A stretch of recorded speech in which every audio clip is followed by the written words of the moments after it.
Number 8, porn isn't addictive. It's nice that you're laughing.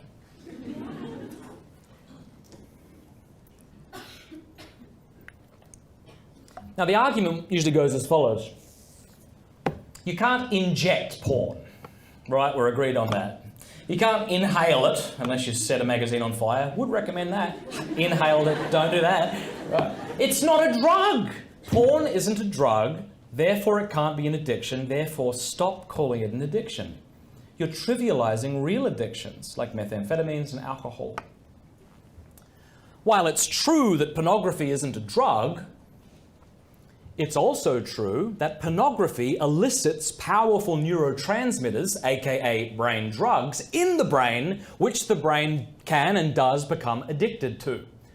So the old notion that it can't be a drug because I'm not inhaling it is hopelessly out of date with what we now know through modern neuroscience.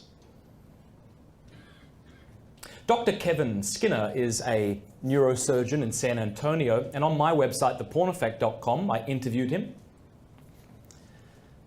And he says, let's talk about the neurotransmitter dopamine, which, in addition to its role in body movement, if you have a friend who has Parkinson's disease, it's very likely they're being given a derivative of dopamine, it plays a key role in the pleasure reward centers of the brain. It incentivizes us to produce behaviors that are conducive to our survival.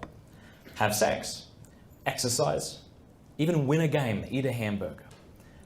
But Dr. Hilton says that when the pathways are used compulsively, a downgrading occurs, and this neurotransmitter begins to shrink, and the reward cells in what's called the nucleus accumbens are now starved for dopamine.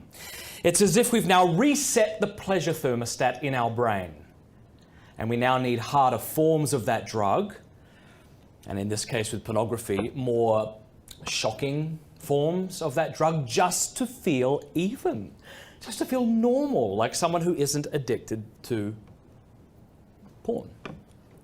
And as a feedback of sorts, the frontal lobe, which is critical in making good decisions, right, judgments, can actually begin to shrink as well.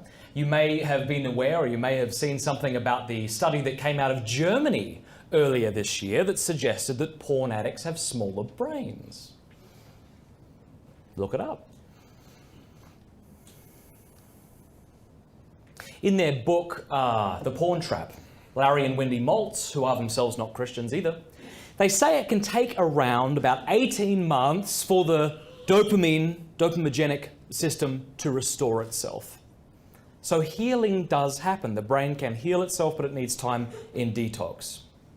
Number 9, you're doing good. Comic relief, you're welcome. Here we go. Number 9, I can overcome this on my own.